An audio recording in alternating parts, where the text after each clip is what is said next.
So yeah, now we can continue. We stopped yesterday with this slide, yeah, with the sediments, the detriton sediments here. And there we have different types of sediments, and some sediments you saw during our field trip last year in the ES 106 class. So and here I have listed some sediments. So we have here gravels, conglomerates, and breccias, yeah, and you have seen conglomerates last semester or last year during our field trip, and such conglomerates, they are bigger pieces, and they are uncemented, or they can have cemented rounded components, or cemented angular fragments. So you have also this description in your PowerPoint presentation from ES 106. So then we have sand, sandstones, arkoses, and greywackes. Yes, these are more fine-grained sediment. They can also be uncemented, but they can also have cemented quartz grains and cemented feldspar grains. They can have quartz as detritus and cemented feldspar quartz detritus in a chloride-rich matrix. So then we have shales and argillitic siltstones.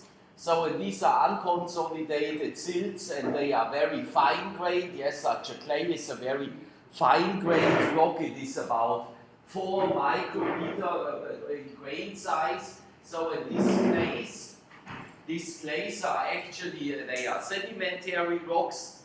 So, but such a clay can also be then a metamorphic rock. Yeah, if it is a if it undergoes very low-grade metamorphism, then it is such a clay can be also a metamorphic rock, and therefore we have clay schists and schist clays. Yeah, they are looking very similar. They are very soft rocks. You can just scratch them with the nail. So in these clay schists and schist clays, they are the schist clay, that is the sedimentary equivalent, and the clay schist, that is then the metamorphic equivalent, and they have the same relationship like cow milk and milk cow. Yes, the word is made up from the same words, but it is something totally different. Yeah. So and then we have volcanoclastic sediments or pyroclastic sediments. So and that you have seen in the previous figures. Those of yours who has not been in yesterday or last week, they have just to check it later on the presentation there, yeah? So then we have non-clastic sediments, and here we have, at the beginning we have the limestones and the dolomites, and after the midterm break we will talk about a little bit more about the limestones and the dolomites, because there we will make from all these precursors the metamorphic equivalent. So the limestones and the dolomites, I mean, of course, they contain calcite, they contain dolomite, aragonite, and some other biogenic material. So in such a calcite, you can easily figure out or test, you can easily test if it is a calcite by using some acid, yeah? So, and that I told you this just last week, or I don't know. Yes, if you have a piece of calcite in your hand, and in the other hand you have a piece of dolomite, which one is swizzling more while you are putting acid on? The calcite is swizzling more, yes, because in the dolomite you have also magnesium inside, and magnesium carbonate does not swizzle. So only the calcium carbonate swizzles. So then we have cherts, ironstones, and phosphorites. Yes, this, for example, a very important chert, that is the flintstone. Yes, you know flintstone. Flintstone is actually also SiO2-like quartz, but with flintstone, or they used flintstones in the past, 2000 years ago, to make fire. So if you are smacking 2 flintstones against each other, then you can make fire. Yeah? It is a little bit. It takes a little bit time. It does not work that fast like with lighter, but anyway you can make fire. So, and these are nodules. So, and in the Precambrian you have banded ironstones and you have also hematite deposits. So, Precambrian, you know that it's just a time scale. So then we have the salinas and other evaporites. You remember from ES 106 what evaporites are, yes? Typical evaporites, that is for example gypsum. But other evaporites, these are then halides and halides, yes, that is the sodium chloride, and sylvine, yes, that is the potassium chloride, that is this one for the cows. So then you have the carbonaceous sediments, you have, there we have organic residues, then we have the coal, yeah, coal is for example the organic sediment. And we have some shales, and of course we have the petroleum and the natural gas. So these are then our organic stuff.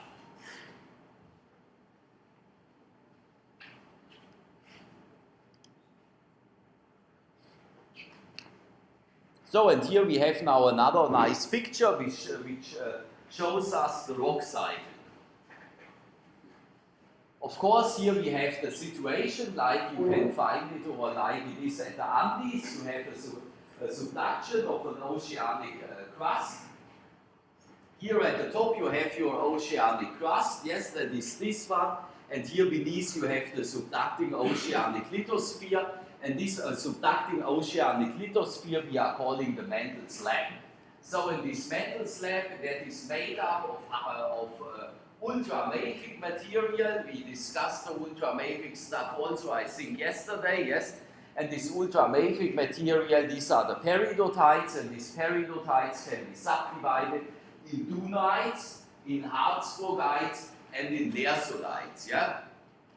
I showed you yesterday this triangle for the classification for the peridotites. And these rocks you can find here in the subducting oceanic mantle slab. So here above we have the oceanic crust, and the oceanic crust is about 3 kilometers thick, and the oceanic crust is made up of gabbros and at the top of basalts, yeah? And at the top you have also pillow lavas. You remember from the ES 106 field trip, I showed you these pillow lavas at the coast, yeah? So, and these pillow lavas are very roundish, and that is because they have been cooled down very fast because the magma or the melt came in contact with water, and then it is cooling down very fast. So, and then we are sending here our subducting oceanic lithosphere with the gabbroid or basaltic oceanic crust down, and at a certain point, somewhere here, it starts to melt. Yeah? Then we have here the rise up of magma. So, why does it melt? That is because of the dehydration of hydrous minerals. So, and if we have dehydration of hydrous minerals, we have to at first to hydrate here the oceanic crust, yeah, and also the subducting mantle slab. So, and how do we dehydrate this? This we are doing at the ocean floor, yeah. So, before we can start to melt something, or before we start here on the at the top of the dipping slab, to produce from our originally ageless rocks a metamorphic rock, we have to hydrate them at first. So, but we cannot hydrate the whole oceanic lithosphere, because if we are hydrating the whole oceanic lithosphere, then the slab would not longer dip. So, because if we are making from anhydrous minerals hydrous minerals, that means the density becomes much lower, yeah? So, and then our slab, then we would not have a subduction zone, then we would just abduct the whole thing. So, and if you are abducting something, that means this oceanic lithosphere has then a lower density. And where do you think we can find such an abducting slab? It exists, yes? This can be seen in all the ophiolite complexes worldwide. So in the ophiolite, that is just a part of a mantle slab, that means a former peridotite, which became totally hydrated. And if you are hydrating an olivine completely, which mineral you will form? Then you will form a serpentine. And the serpentine has a much lower density, yeah? And therefore you will abduct it. So at the next ophiolite here in the South Pacific, that is in New Caledonia. So in New Caledonia, they are mining this ophiolite, and there they are mining nickel.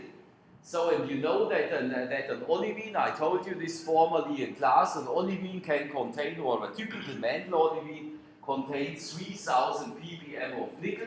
So, and in these mantle rocks you have then also some other nickel-bearing minerals, and this one you can mine. Yeah? So, anyway, hydration of the oceanic lithosphere does only happen along fractures and cracks. So there is this part of the oceanic lithosphere where water has access to.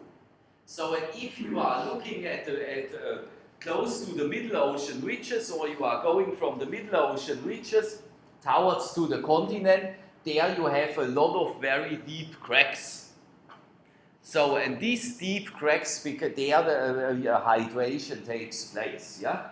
So, and these deep cracks can reach into the oceanic lithosphere about 50 kilometers, yeah? So, and there, afterwards, dehydration will start, and then you can produce smelt, and this smelt has a lower density compared to the surrounding rocks, and therefore you have an adiabatic rise up. So that the smelt will just make its way through the mantle wedge, that is the mantle wedge, yeah? And then it will just rise up. Some of the melt becomes then stuck in the continental lithosphere, so that means there we are forming a plutonic rock. So, and one very famous plutonic rock, that is, for example, the granite. So, and other parts of the melt made the way up to the Earth's surface, and there you are forming then a volcano, yeah?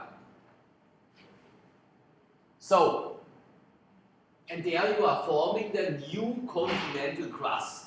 So this is by the formation of volcanoes, you will form here new continental crust. So in another part where you are forming new continental crust, that is at the middle ocean ridges. But there you are not forming new continental crust, there you are forming new oceanic crust, yeah? So, afterwards, you have the formation of a mountain belt takes place here, or if we have the situation like here in Fiji, then you are forming a volcanic island chain. So that means new crust has been formed.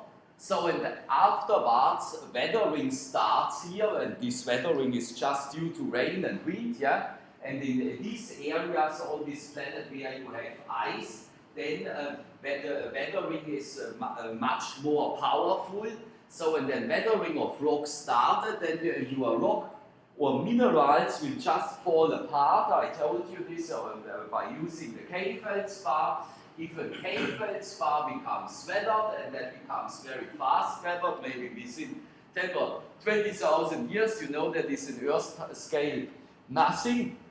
Then the potassium becomes removed from the K-feldspar, and then you are forming from your K-feldspar a clay. Yeah? So when these particles becomes then again transported here towards by using rivers or winds, and that it will be deposited here at the trench and at the ocean floor. So, and at this ocean floor or at the trench you have the formation of different sediments. If we are talking about aluminium and iron-rich sediments, then we are talking about peelites. And if we are talking about organic stuff, then we will form a limestone or something like this. So, and afterwards, the sediments becoming then also transported downwards They are lying just here on the top of the oceanic floor, and in some cases they will also fill up these huge cracks, which can be about 50 kilometers depth. So, and that is the only thing. Their hydration occurs. So at first you have to have in mind, at first you have to hydrate all the anhydrous minerals, yeah? So because after otherwise you cannot produce afterwards smell. Of course, I mean the sediments here, they are also very wet, yeah? And the muscovite and the sediments you will then form muscovite, and the muscovite will start to dehydrate at about 650 degrees Celsius, and that is then the place or the point where you are forming the first melt. So, but for the oceanic crust and for the mantle slab, at first you have to hydrate the whole stuff. And you can only hydrate parts of the whole dipping slab, because otherwise the density of the slab will become too less, and then you will not subduct the things, then you will abduct them. So, and that is, there you will then form hydrous minerals, as I told you, or like I told you just before, using the example from New Caledonia, where you have these ophiolites. So in these ophiolites you can find worldwide. So, and now I hope the thing will work again here. Yes. So, and another thing which we will also discuss later more in detail in this class, that is the angle of the slab, yeah? So, because all these slabs, they show a different degree of hydration, yeah? So then we have flat subduction zones, and we have steep dipping subduction zones. That is actually a steep one, because here we have the mantle wedge, yeah? So, but if we have a very flat subduction zone, then we do not have a mantle wedge. So, and then the whole subduction zone is much more cooler, yeah? So that means, if we have here, like it is shown in this picture here, a mantle wedge, then we have in this area here about between 1000 and 1200 degrees Celsius, yeah? That is quite hot. So if we have a flat subduction zone, then the mantle wedge is missing, and the upper part of your dipping slab becomes cooled down from the cool continental crust. So, and then you have there not 1000 to 1200 degrees Celsius, then you have there maybe just about 600 degrees Celsius, yeah?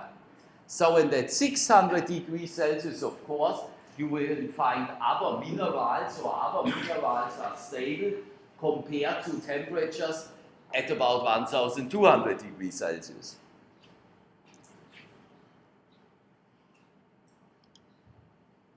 That's the wrong one. So here then once more then these minerals of the sedimentary rocks, we can, the sedimentary rocks you will deposit them at the ocean floor, yeah? So you can deposit them at the ocean floor, or evaporation takes place if you have somewhere a closed lake, or you are forming somewhere an atoll, yeah? Then you can also evaporate the water within this atoll, and then you are making an evaporation deposit. And one very famous deposit here where they found, or where they mined a lot of phosphates, that is here at Nauru, yeah? Nauru. So, and there, I mean, it is actually a very sad example of mining, because that was created by the British. They came just to Nauru, they have mined all the phosphates, yeah? And now Nauru looks like as on the moon, yeah? Or maybe on Mars. So, but anyway, there they have mined a lot of phosphates, and I mean, they have just digged all the phosphates away, and then the groundwater table is no longer working, people are jobless there, and now while they mined there the phosphates, Nauru was a very rich country, rich country, and nowadays it is one of the within the 6 one of the 6 poorest countries on this planet. So then we have the halides, yes, and the halides can be subdivided here in sodium chloride and the sylvite, that is potassium chloride, and we have the sulfates, that is the gypsum. So we have here the anhydride as well. I mean, the gypsum has 2 water, additionally 2 water. It is not totally correct that it is 2 water, it is actually N water, yes, the water concentration can vary. So then we have the anhydride, that is just water-free calcium sulfate. Then we have the carbonides, that is the calcite, the aragonite, and the dolomite.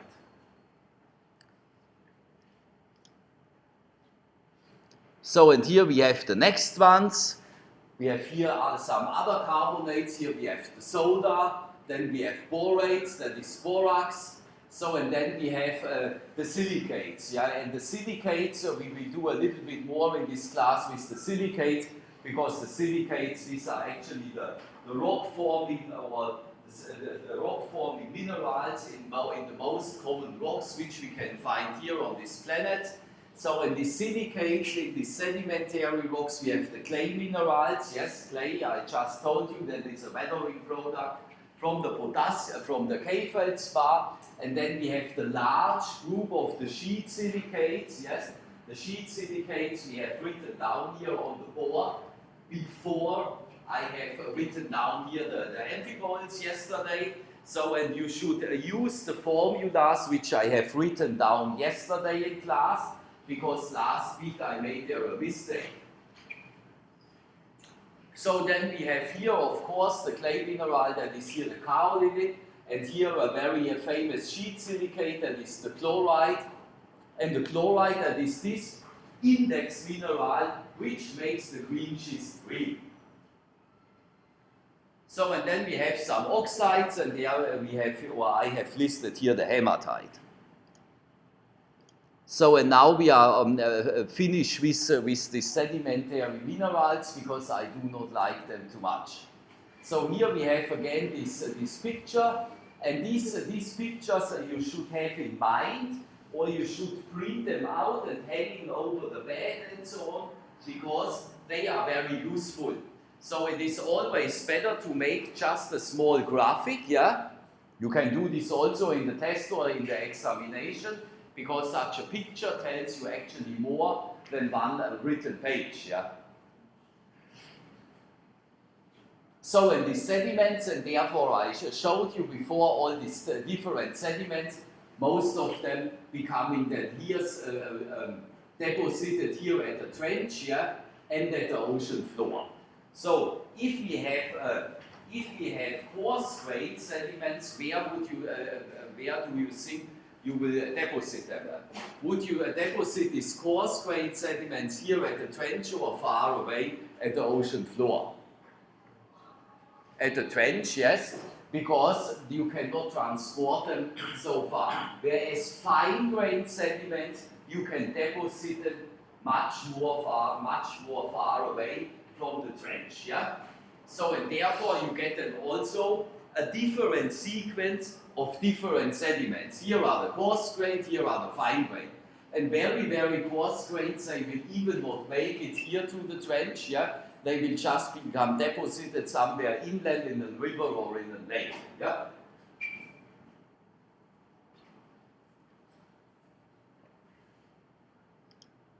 So, and now we can start with something more interesting. So these are the metamorphic rocks. So, and by now, that is an interesting thing, by now we have every rock on this planet is actually meanwhile metamorph. So because I told you, I mean the oldest continental lithosphere that is now about 4.5 billion years old, yeah? 4,500 million years old, and that is quite old.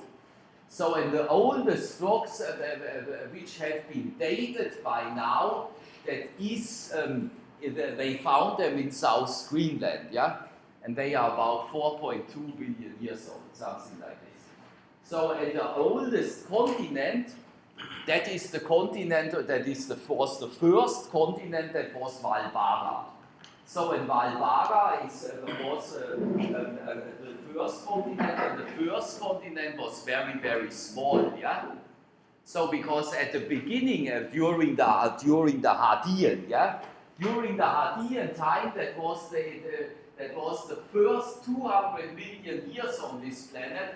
There we didn't have any continents. There we had the Hadean magma ocean. So I will show you later on pictures how the Hadean magma ocean looked like. It looks like actually as nowadays on Venus or Mercury. Yeah? You know, Venus is the sister planet of the Earth. So and this was the first continent, and that was formed from a part from South Africa nowadays. Yeah, there you have this old craton still in South Africa, and from Western Australia. So and that is now nowadays it is called the Cape in South Africa and the Pilbara in Australia, and that was then 3.6 billion years ago the first continent. Yeah. So and then we had the next supercontinent, and the next supercontinent that was then Columbia. And Columbia, that was about 2,500 million years ago. So in the next one, I'm just mentioning now a few, yes. Then the next very important one, that was Rodinia. And Rodinia was formed between 1.3 billion years, and the breakup of Rodinia, that was about 750 billion years ago. So then the next one was Gondwana, and then you have Pangaea and Gondwana, I showed you in the ES 106, yeah? So and nowadays we have Pannotia. So and nowadays we have the situation that all the continents are apart from each other, yeah? And if we are making a supercontinent, then all the landmass is together, yes? You have always the formation of a supercontinent, and afterwards you have the breakup. So, and if you have the breakup of the supercontinents, then the supercontinent cycle is in average every 450 million years in average. Nowadays it works faster, and during Archean time it was the periods were longer. Yes, because we didn't have so much landmass during Archean time. So why I'm telling you this now when showing this diagram, that is because the oldest oceanic crust on this planet is only 200 million years old, yeah? So, and that is in the North Pacific. Here the oceanic crust is about 49 million years old. In the North Pacific there are some sheets which are 200 million years old. So, and I showed you just before this picture from the subduction zone, yeah? So, and if you are recycling oceanic crust, then you have to send them into a subduction zone, yeah? So, and if the oldest oceanic crust is now 200 million years old, I mean that is not an if, that is a fact. Because you can go there and then you can sampling the rocks and then you can date them, yeah? That's the way how it works. So, and if the oldest oceanic crust is now 200 million years old, and the whole planet is 4.5 billion years old, which means 4,500 million years old, that means that the whole oceanic crust has been by now, at least 20 times recycled, yeah? So at every time when you are recycling oceanic crust, then you are sending the oceanic crust or the whole mantle slab, you are sending them down into the mantle, and there the whole stuff becomes then metamorphosed and becomes recycled, yeah? That is the rock cycle. We will discuss this then later more in detail, because it is connected with the Wilson cycle. So, and that is then the rock cycle describes, or that is actually the clock, how our planet works. So, because nowadays everybody is talking about the climate change, but this planet or our planet has its own climate change as well. So, in always when the land mass is together, then it becomes cool. So, because when the land mass is together, then we have not the melt production at the middle ocean ridges, which are forcing that the continents going apart from each other, yeah? So, and if the continents are apart from each other, then it is automatically more hot on this planet, yeah?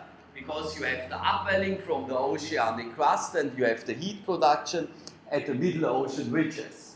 So, and here we are sitting in the South Pacific, and the South Pacific here, or this area here, is just about 50 million years old, and I can show you figures that the heat production here is much higher than anywhere else on this planet. So, and always when we are recycling continental crust or oceanic crust, then the metamorphism of rocks takes place, and these protoliths of these rocks can be igneous rocks or sedimentary rocks.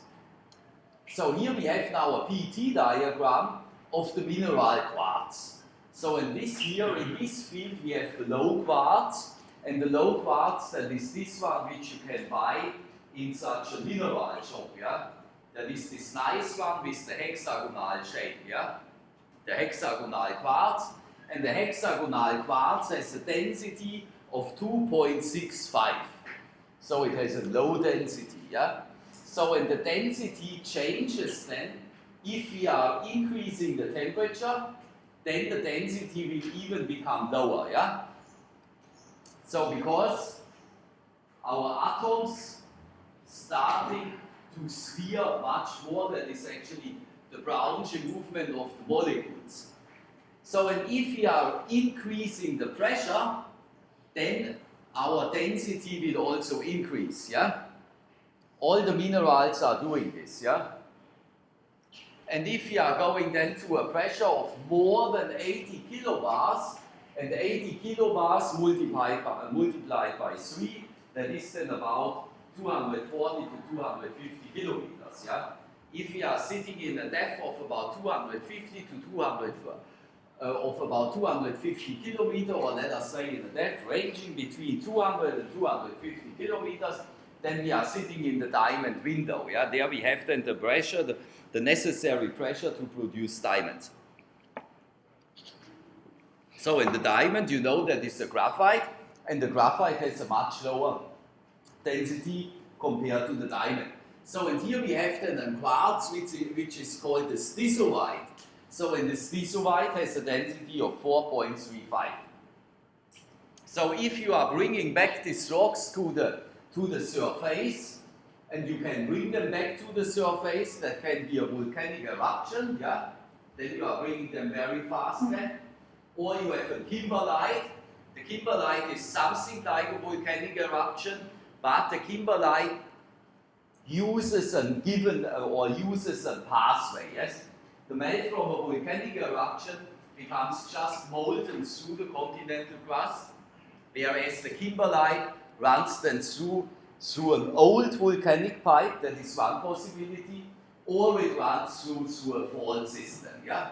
So in these kimberlites, they are coming up from a depth of about 200 kilometers, and they are bringing the diamonds to the Earth's surface, and they are at the rise up, or the speed of these kimberlites is about 800 kilometers per hour. So they are starting in a depth of about 200 kilometers, and 10 minutes later they are here at the surface, yeah? So, and then you can bring these minerals very fast back to the surface. So, and usually, most minerals, I mean, if the lift up is very, very fast, then the reaction kinetic is not fast enough that they can go back. So it is still possible that you can find on the Earth's surface a coesite, yeah? Because the reaction kinetic is not that fast as this beamer here.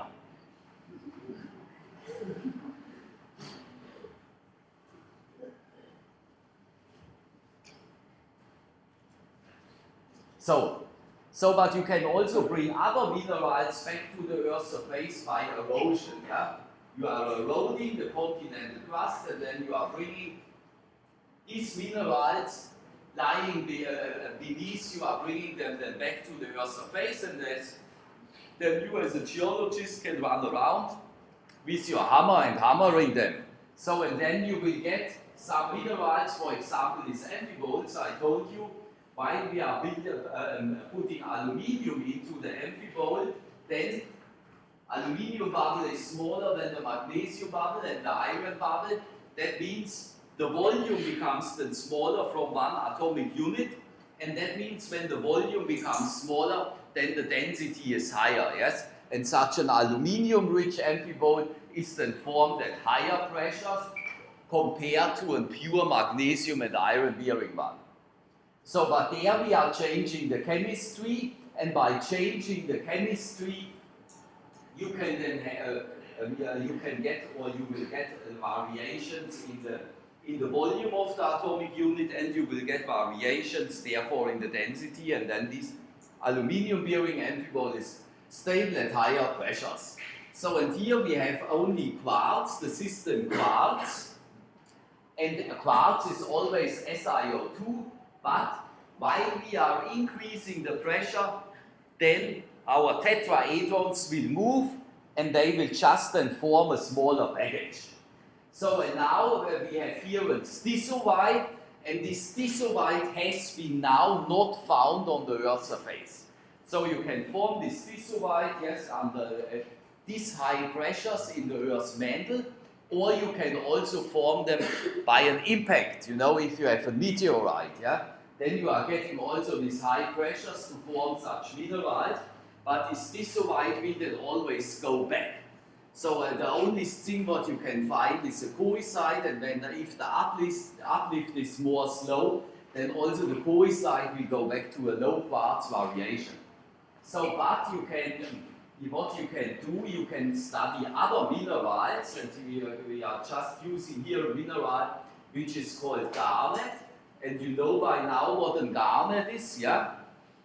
And these garnets, or certain types of garnet, can also be found, for example, in versolites. Yeah? Versolites, these are these peridotites which contain garnet, and they are formed at very high pressures.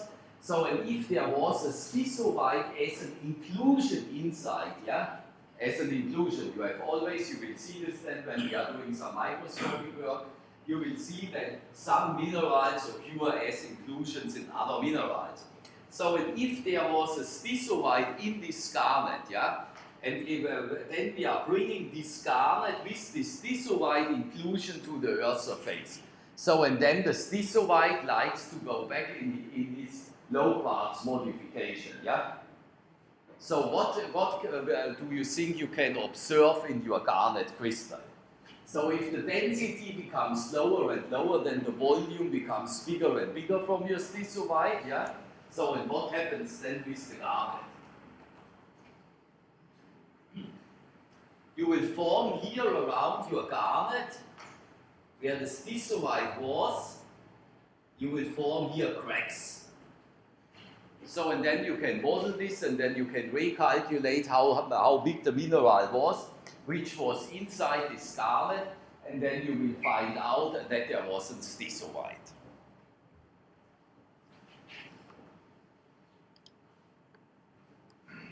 So, and now we are going into the MSH subsystem. The MSH subsystem, that is actually a very good system, because with MSH we can describe our peridotites. Yeah? And phase petrological wise, we will start with the MSH system because it is very easy going and very easy to understand. When we are talking then about the mafic and the mafic rocks and the pilitic rocks, then you have much more components in your system. So what is MSH? That is not a supermarket, that is just M stands for magnesium, S stands for silica, and H stands for water. So we are making always these shortcuts, yeah? And if we are talking about MSH, then we are talking about Harzburgites, yeah? Why is this? Because the Harzburgite contains olivine, yeah? And there in the Harzburgite we have a forsterite-rich olivine, yeah? And you know that is by now that is the Mg2SiO4. So, and then the other very important mineral in the Harzburgite, that is the autopyroxene. So, in the magnesium end member of the autopyroxene, that is the enstatite, yeah? So we can, in the MSH subsystem, we cannot talk about the leasolite, because in the leasolites we have also calcium-bearing minerals inside, yeah. And the calcium-bearing mineral in the Dingsbums, in the leasolite, that is then the dioxide, that is the calcium, magnesium, SiO2 and Si2O6 pyroxene, and we have also the garnet. So, and there we are talking now about olivine normative rocks. So if we are talking about an olivine normative rock, that means that olivine is a rock forming mineral in this rock, yeah? And you know by now that the Earth's mantle contains about, or 67% of the Earth's mantle is made up of olivine, yeah? It's quite a lot. So, and now we have again this PT diagram. So, and I told you just before some reaction can take place and before we are producing some melt, we have to hydrate the oceanic crust, yeah? So, and this hydration will not take place everywhere, just along faults and cracks, yeah? So, and if we are sitting in such a deep crack, and then we will make from our olivine and we will make from our autopyroxene, we can make a mineral which is called chrysotile. So in the chrysotile, that is a serpentine, yeah? So we have three modifications actually from serpentine. We have the chrysotile, we have the antigorite, and we have the lizardite, and the lizardite is not in this diagram. So in these three modifications of these serpentines, the antigorite, the lizardite, and the chrysotile, these are then called polymorphic rocks or polymorphic minerals. So that means the mineral has always the same chemistry, but different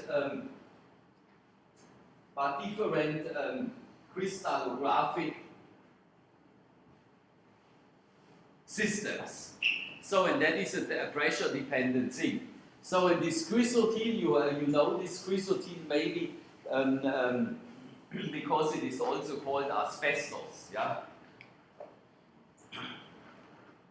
So anyway, this is chrysotile is then a very hydrous mineral, and then this chrysotile will react away here along this curve, and then you will form from this chrysotile, you will form then an antigorite. Yeah, you will just change the crystallographic class or symmetry from the chrysotile, and you will form an antigorite, and you will form a brucite, and the brucite is an MgOH2. If we are going along this path, that is a so-called PT path, then that is a typical PT path for a continent collision.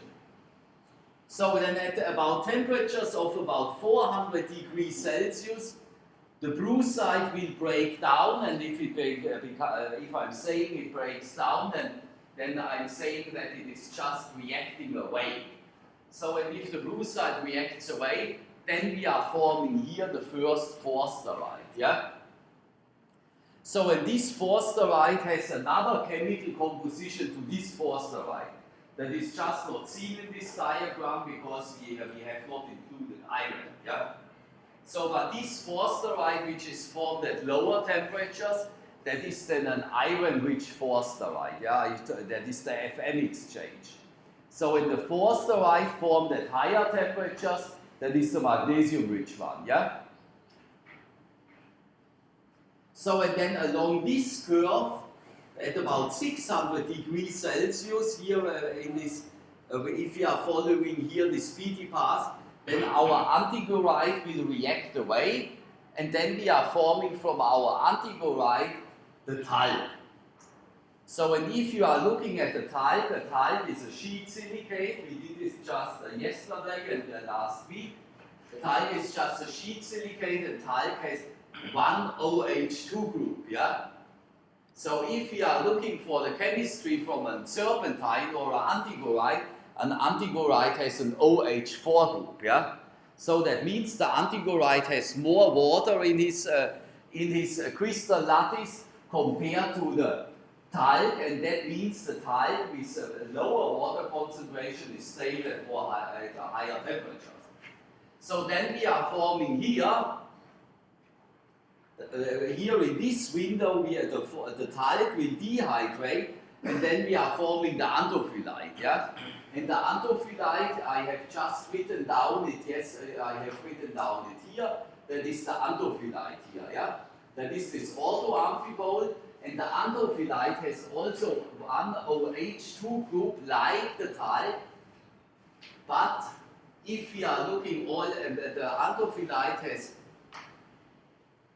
7 plus 8, yeah, has much more cations compared to the talc. So, and therefore, the water the ratio of the water concentration in this andophyllite is lower than those of the talc. Yeah. So, and that is around this curve, our andophyllite will dehydrate, and then we get finally our enstatite and our forsterite from the harzburgite back. So if you are not hydrating these parts of the Mendel slab which has not been hydrated, yes, then nothing happens, yeah? Then you will just send the enstatite and the forsterite down, and they will not react away. You need always fluid as a solvent, yeah?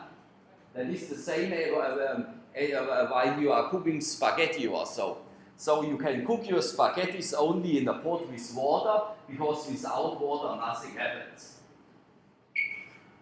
So, and that is very important while you are talking about metamorphic rocks. So, and we will just discuss this in class with the hydrous and the anhydrous minerals, but the anhydrous minerals, they can also contain some water. So, but they contain much lower concentration of water, because it is even not written in the formula, yeah? But they can contain water or OH on point effects, yeah? You can have in a crystal lattice point effects. You have just, you can have planar defect structures. That means you have then something like a crack in your crystal, or you can have it on single point effects, and there are 4 different point effects has been described in the literature, and you can measure them.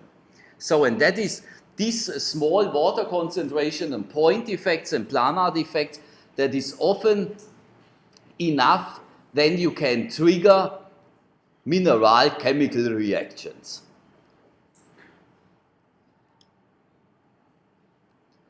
So then, while we are here we can describe different types of metamorphism. We have regional scale metamorphism, yeah, and regional scale metamorphism we have, for example, in a subduction zone, yeah, related to subduction process, high pressures, low temperatures. So, or we have it related to continent collision processes, and there we have moderate pressures and temperatures. So, and the products are strongly deformed rocks with typical deformation fabrics, for example, faults. So, in typical rocks, these are then schists and gneisses, and we have, and we find and can have parallel orientation of minerals. Yeah? For example, the micas, the amphiboles, and the feldspars. So, and these minerals will then produce in certain metamorphic rocks a schistosity. Yeah? You will see this then when we are doing some work using the microscope. So, some examples, we have the Scottish Highlands, we have the Central Alps, we have the Scandinavian Collidonites, New England, so in all the fossil and active orogenic belts on Earth. And the biggest mountain belt, and I forgot here to write it down, that is actually the Himalaya. Yeah? So, and now we are done for today.